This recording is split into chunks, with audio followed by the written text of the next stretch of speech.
Good morning, everyone. My name is Joe Turnello.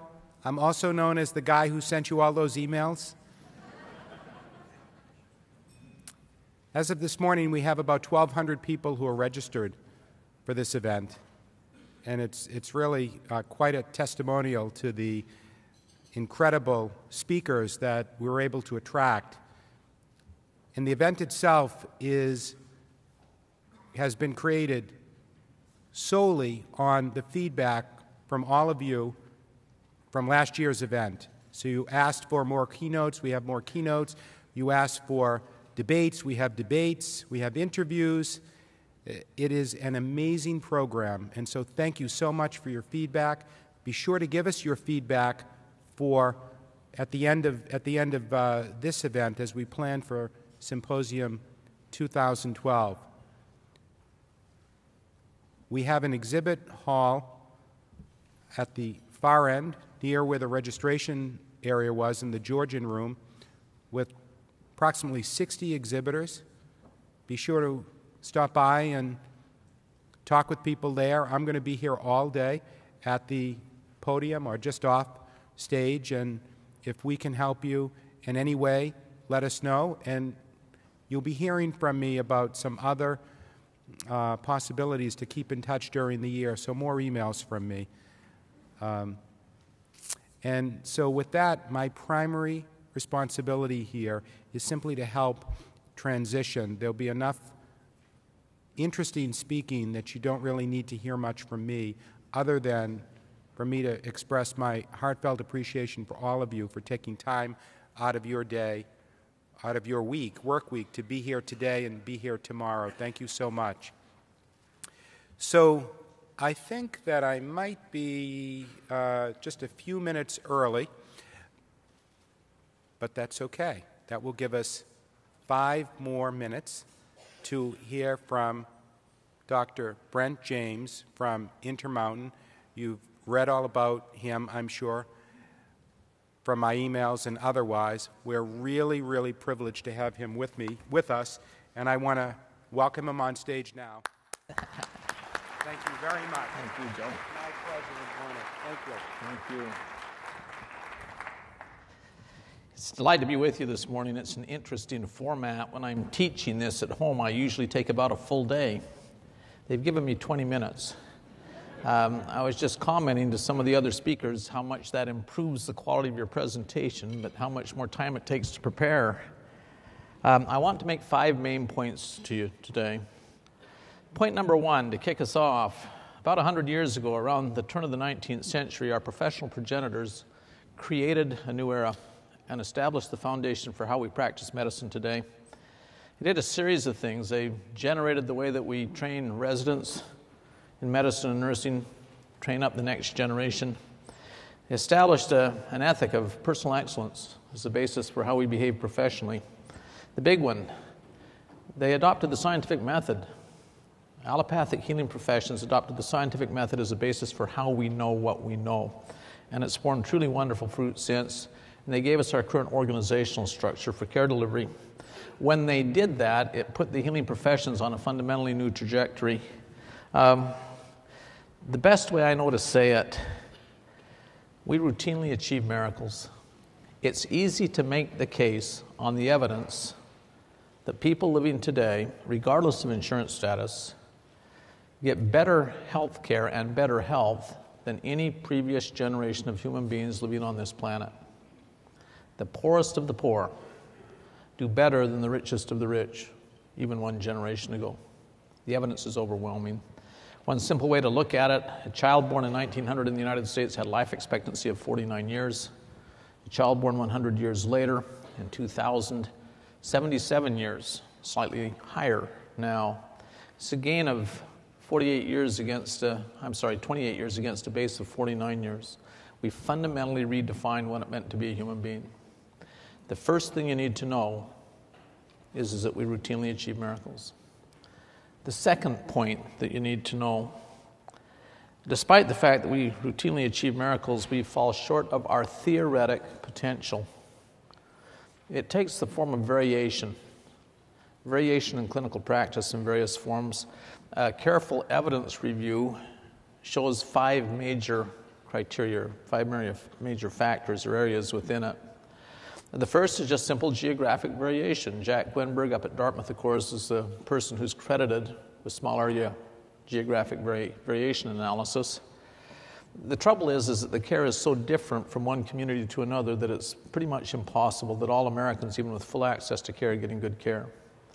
Second factor, high rates of inappropriate care. People suggested that perhaps we could explain the variation in geographic hospitalization rates by, care where the risk of the treatment outweighed any potential medical benefit. This among professions who held as our primary maxim, first do no harm. Areas where we put patients actively in harm's way. In some very carefully constructed studies, as much as 32% of all care delivered for specific conditions judged to be clinically inappropriate on careful review by one's peers on a purely medical model. Nobody's done a careful synthesis across the entire face of medicine that I'm familiar with, at least. Those studies range from about 2 to 32%. Rough guess, about 15 to 20% of care delivery in the United States is clinically inappropriate. Deeply professionally troubling. Number 3 factor, November 30th, 1999, the Institute of Medicine's Committee on Quality of Healthcare in America publishes a report called To Err is Human. Within that report, we estimated somewhere between about 44,000 and 98,000 Americans die each year where the primary cause of death is the treatment they received in a hospital, not their underlying disease. Truth in Advertising, my name is on the report. I was a member of that committee. We'd done a very careful evidence review. Believe it or not, we were trying to be conservative, and subsequent evidence has shown that we were. It means that hospitals in the United States are somewhere between the 4th and 6th most common cause of preventable death. And this one kind of has karmic balance. You have to love this one.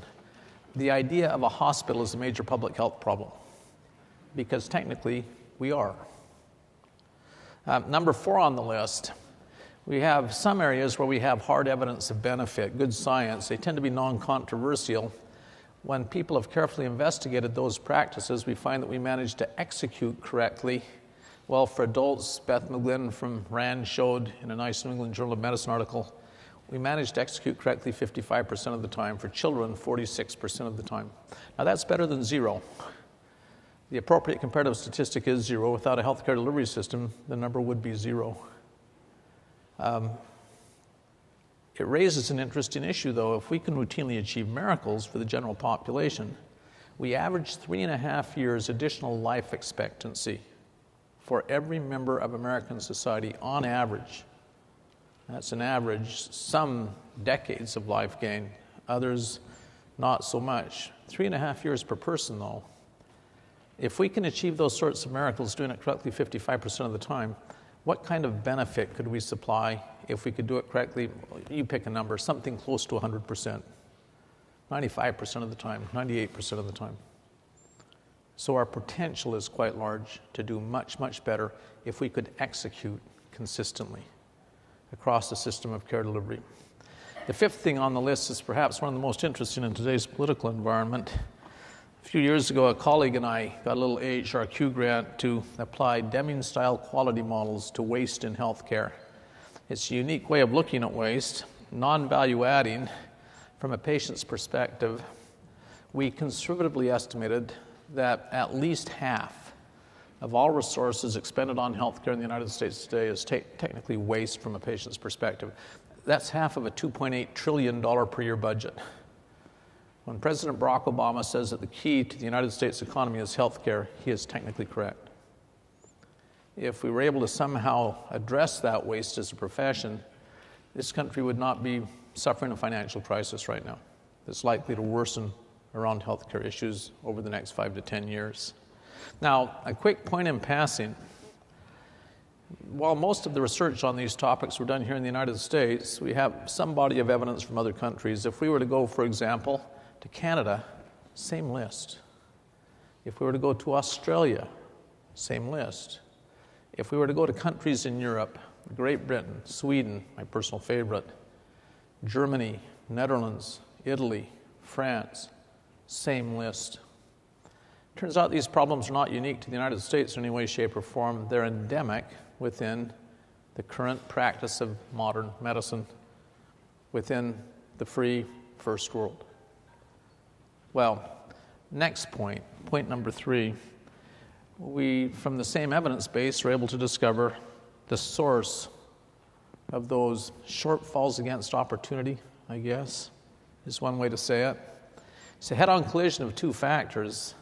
The first is continued reliance of something that we inherited from that transition that happened in 1900. I'm going to call it the craft of medicine.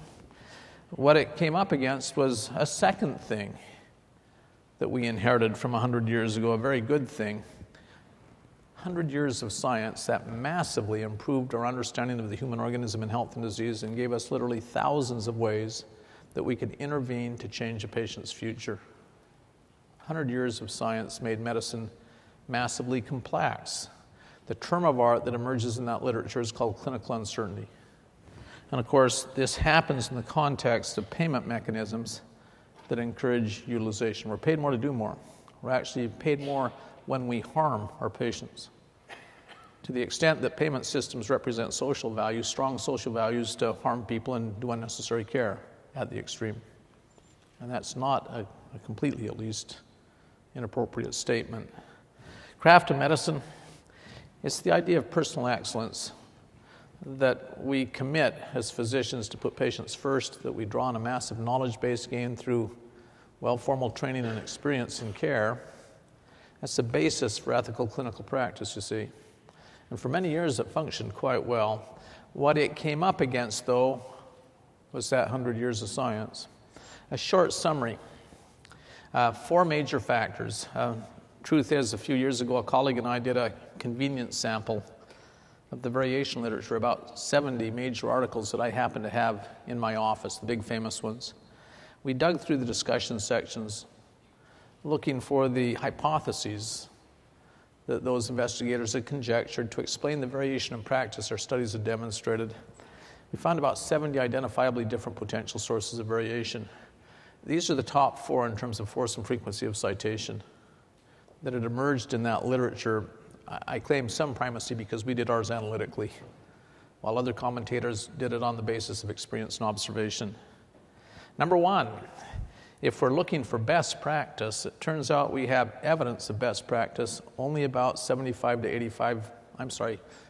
25% of the time. 75 to 85% of the time, physicians and nurses can hold legitimate differences of opinion about what's best because there is no evidence about best practice for a particular patient. That's at the level of level 3 evidence. Level 1, of course, is randomized controlled trial evidence. Level 2 are strong observational designs, quasi-experiments, case control studies, cohort studies. Level 3 evidence is expert consensus opinion using formal methods, a very weak read. But even at that level, we have evidence of best practice only about 15 to 25% of the time. And it produces massive variation. Item number 2, the rate of increase of new medical knowledge. A beautiful article out of PLOS Medicine in Europe last year. The title says it all. 75 randomized controlled trials and 11 systematic reviews per day in medicine. The question becomes, how do you stay current in the face of that tidal wave of new clinical knowledge? People have investigated that. Probably the primary author is a fellow named Shannefelt, publishing in JAMA. Turns out we don't. The best work was done by John Williamson at Johns Hopkins University Hospital. He showed that it takes about 17 to 20 years for a major new scientific finding that has clear evidence of benefit to make it into widespread practice. You have to kind of wait for a generation of physicians to die in the harness, be replaced by a new batch before you see widespread uptake. In the meantime, what seems to happen in a particular geographic community, a practitioner, a practicing physician, usually will stumble across one of these bits of scientific truth, and they'll champion it on a local level. They'll become the local advocate. They'll present it to their colleagues. They'll ask for referrals of patients, and it will flare in that community. The trouble is the uptake mechanism appears to be completely random. Different people stumble over different truths in different communities, and it produces massive variation. Item number 3, it's called reliance on subjective recall. You see, the original craft of medicine was based upon, well, an area where we do extremely well as physicians. It's pattern matching. The human mind is innately a pattern matcher. We've studied that. We understand how the expert mind works. We subcompartmentalize and pattern match. And initially, in 1910, 1920, it worked wonderfully well. It created our current era, a world of good. The problem is that over time, the nature of the scientific questions we faced shifted under our feet from one that was primarily pattern matching to one that was primarily rate estimation. An example, I just consulted on yet another breast cancer case, a 54-year-old woman, unfortunately, with stage 4 disease. We went through 4 major decision nodes as she went through her course of care. At each one, she had between 2 and 4 clinical choices, with her life literally on the line for some of these choices. She asked questions, appropriate questions. Well, Brent, what's the chance that I'll die if I make these different choices? That's a rate question. These complications you're talking about, what's the chance that I'll have one of these complications? That's a rate question, you see. We have a solid body of evidence, and we ask the expert mind to estimate rates subjectively. We miss it widely. We typically misestimate measurable rates by 20 to 50%.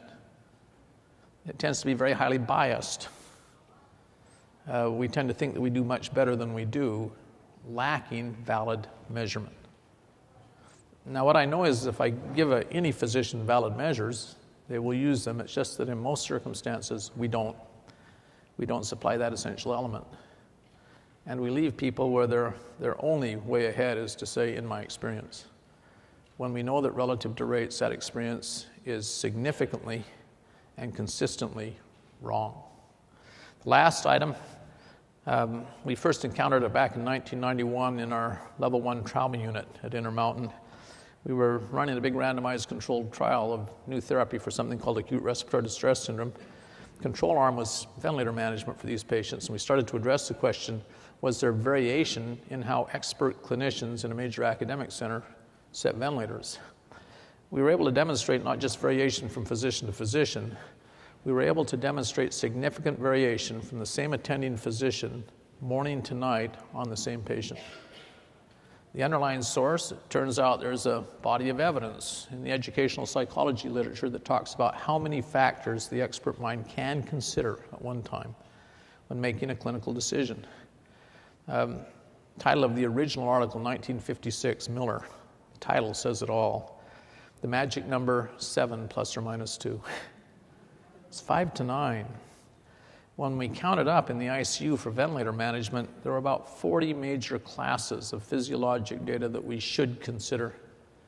When we looked at it that way, if we just went backwards and assumed that each time that expert physician was subconsciously and by the physician's own evaluation at random, selecting 6 or 7 or 8 factors to optimize, we could completely explain their ventilator settings. Well, the joke is that 40 is more than 9. And that, it turns out, applies to most of what we do in clinical practice. Subsequent study, we examined choice of antibiotics for otitis media and showed similar variation in individual expert pediatricians week by week over time in their choice of antibiotics to treat a very well-defined cohort of first presentation kind of standard kids. Something as simple as choice of antibiotic for otitis media requires that you consider more than 9 factors, you see. Well, all of these produce variation and produce it on a broad scale. Point number 4, we found some proven solutions. The jargon for them is shared baselines. In fact, they emerged from that same randomized controlled trial.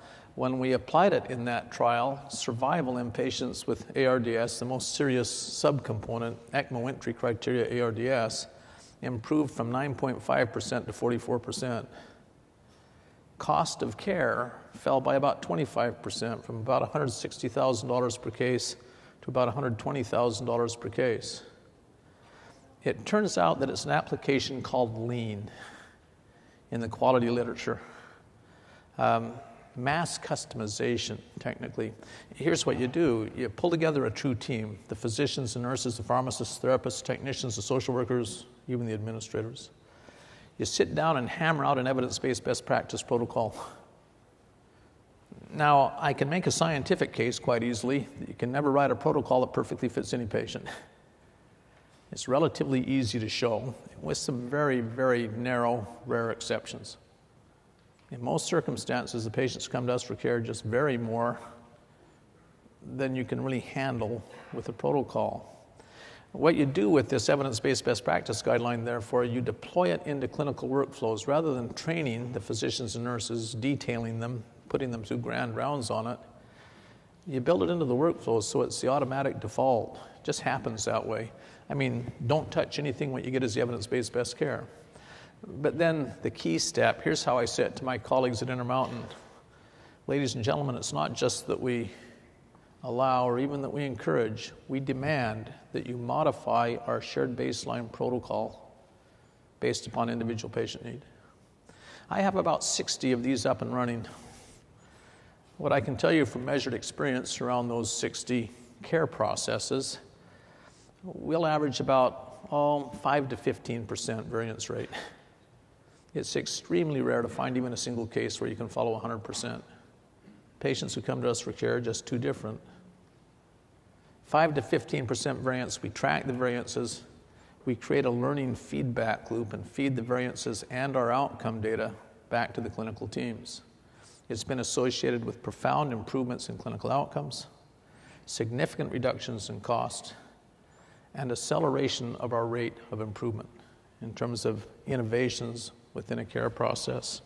Can I show you just one quick example?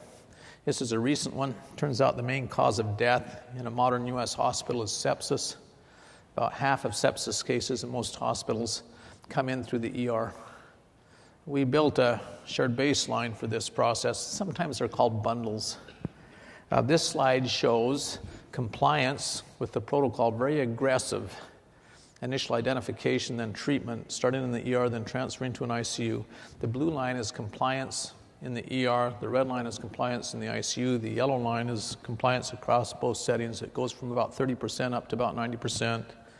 Now, nationally, the mortality rate for this condition is about 20 to 50% in the published literature. We were pretty good at our 4 biggest tertiary hospitals in Intermountain when we started. We were running just over 20% mortality rates. We were right up at the peak of the profession. I checked before I came out. Today, the mortality rate's 6%. It's about another 125 lives per year at those 4 institutions within Intermountain. How can I say this correctly? We count our successes in lives. Literally. Within Intermountain Healthcare is a charitable not-for-profit system that delivers about 60% of all care in the Intermountain West. I can point to more than 1,000 lives per year, people who would have died a decade ago who don't today, because we consistently apply the evidence base within modern medicine. Well, the last point you need to hear, it works. Mortality amenable to health care. Utah tops any foreign nation, secondary to using these methods. Dartmouth Atlas identified Intermountain as one of the most cost-effective care delivery systems in the United States. They say that if the rest of the country practiced medicine the way that we do in Utah, healthcare would cost 34% less than it does for the nation today, and we would not be in the midst of a healthcare cost crisis. We've already bent the cost curve. If you look at inflation rates in Utah, you'll see that medical inflation is right at CPI inflation. In the nation as a whole, it's roughly twice consumer price index inflation. Well, just one last idea. We're seeing a huge transition. It's sort of a transition that we haven't seen for 100 years since that initial foundation of our current practice emerged. Sir William Osler was one of the leaders of that transition. At the end of his career, he had returned to the British Empire as a Canadian physician practicing at Johns Hopkins University Hospital, father of internal medicine. He had returned to the British Empire. He had been knighted by the Queen for his many contributions, not just to medicine, but to humanity in general. I can imagine us saying the same thing to the generations after us that he said at the end of his career. He was talking to a group of new young physicians coming into practice, and this is what he said. He said, "I'm sorry for you, young men," and I'll add, and women, of this next generation. Oh, you'll do great things. You'll have great victories, and standing on our shoulders, you'll see far, but you can never have our sensations. To have lived through a revolution, to have seen a new birth of science, evidence-based medicine, a new dispensation of health, reorganized medical schools, remodeled hospitals, a new outlook for humanity, that is not given to every generation. As a profession, we have not yet begun to understand how good we can be for our patients and our greatest need. And that's our challenge. That's what the science, that's what our profession, that's what our patients demand of us. Can you think of a better way to spend a life? We're on the cusp of a new era of medicine. We have not yet begun to understand how good we can be for our patients. With that, thanks for your time and attention.